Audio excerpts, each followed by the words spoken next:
In today's program, the fallout from the weekend's protests and the violence that followed, the latest from Samut Prakan, the cluster next door to Bangkok, and a windfall for a couple in Nakhon Si Thammarat digging around their backyard.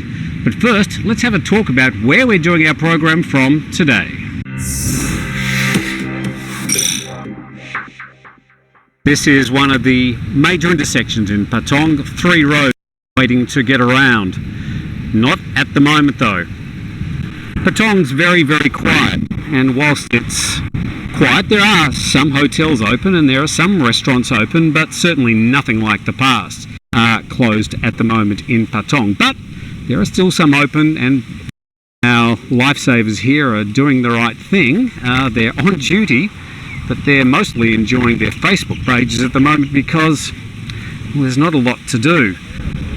You've pretty much got 3 kilometres of Patong Beach to yourself at the moment.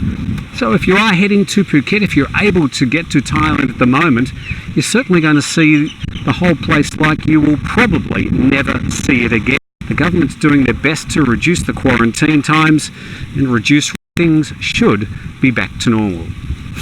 Let's see. But for now, let's check today's is emerging as Thailand's latest COVID hotspot after a new cluster of infections was detected among the province's migrant workers last week. 584 people are now under supervision after 17 migrant workers tested positive yesterday. Bangkok Central was a 29-year-old Burmese migrant worker who was tested just over a week ago. The Department of Disease Control have since moved in and started track and trace testing of them locally transmitted. Total number of reported infections is now 27,876. One more death was reported, taking the total toll to 91 people. The Metropolitan Police Bureau has defended the response from police amid strong opposition to the actions taken against protesters in Bangkok on Saturday evening. The news reporter from Channel 8 was Majeste offences. A spokesperson for the police says the use of riot control equipment such as rubber bullets, tear gas, the high-powered water cannons and batons was in line with international guidelines.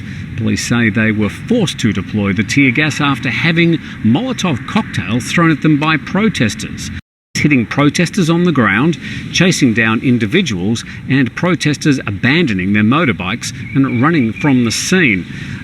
Along the public days events and some full videos on the extent of the violence, and 6 journalist peak organisations to issue a statement today calling on all sides. The Journalist Association, the Thai Broadcast Journalist Association, state that they oppose any form of violence without being confronted with weapons or the use of force. The statement calls on officials to clearly inform protesters and media representatives in advance of the action they're about to take to disperse protests so that the violence situations in order to avoid being injured or killed. They also say reporters at protests should adopt armbands that clearly show they're from the media, while still assessing whether or not it's safe to discuss the matters of the weekend violence. Around government and monarchy reform, a recent poll found that most Thais do want a new constitution. Since the 1932 revolution ended nearly 800 years of absolute monarchy and transitioned to a constitutional monarchy, there have been 20 constitutions and charters in Thailand. Most adopted in April 2017 was drafted by the military-backed NC, were interviewed. 58.5% of them said they want a new constitution, while 25.1% that they do not want a new constitution. 6.5% said they would not vote on any referendum. Most of the bills were 500 baht bills, and there was a damaged when it was found. He died 5 years before, but his daughter has now. We've got Bangkok with very unhealthy air today.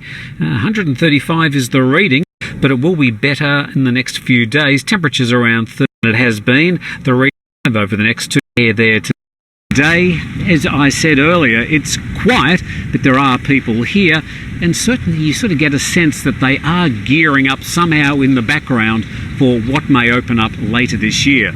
The government says October, but we've got a few more months to get to before we actually see if that's going to happen. We will bring you up to date with all the latest news about all of course on the Tiger. Make sure you subscribe. You might even like to become